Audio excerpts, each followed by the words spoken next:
ఎండు కొబ్బరి తింటే ఎన్ని లాభాల?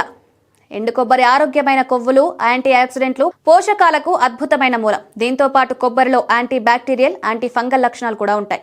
అందువల్ల ఎండు కొబ్బరి ఆరోగ్యానికి మంచిది. చాలా మంది ఆరోగ్యంగా, హైడ్రేటెడ్ గా ఉండడానికి కొబ్బరి నీళ్లను ఎక్కువ తీసుకుంటారు. ఇది కాకుండా కొబ్బరి నూనె, కొబ్బరి చట్నీ రూపంలో కూడా ఉపయోగిస్తారు. కొబ్బరిలో విటమిన్లు, మినరల్స్, కార్బోహైడ్రేట్లు, ప్రోటీన్లు పుష్కలంగా ఉంటాయి. ఇది శరీరానికి అనేక విధాలుగా ప్రయోజనం చేకూరుస్తుంది.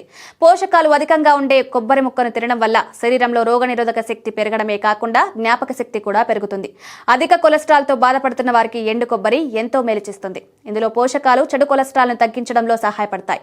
ఎండు కొబ్బరిలో పోషకాలు అధిక రక్తపోటు నివారించడంలో సహాయపడతాయి. హృదయనాళ వ్యవస్థను ఆరోగ్యంగా ఉంచడంలో కీలకంగా పనిచేస్తాయి. ఎండు కొబ్బరిలో యాంటీ ఆక్సిడెంట్లు సమృద్ధిగా ఉంటాయి. ఫ్రీ రాడికల్స్ ను తొలగించడంతో పాటు ఆక్సీకరణ ఒత్తిడిని తగ్గించడం ద్వారా రోగ నిరోధక శక్తిని పెంచడానికి అద్భుతంగా సహాయపడుతుంది. ఇది తింటే రక్తహీనత పోతుంది. శరీరంలో హిమోగ్లోబిన్ ని కూడా పెంచుతుంది. ఉదయాన్నే ఖాళీ కడుపుతో ఎండు కొబ్బరి తింటే గుండె, మెదడు ఆరోగ్యానికి చాలా మంచిదని పోషకాహార నిపుణులు చెప్తున్నారు. దీనిలో calcium, antioxidant, magnesium, iron, vitamin B మొదలైనవి ఉంటాయి.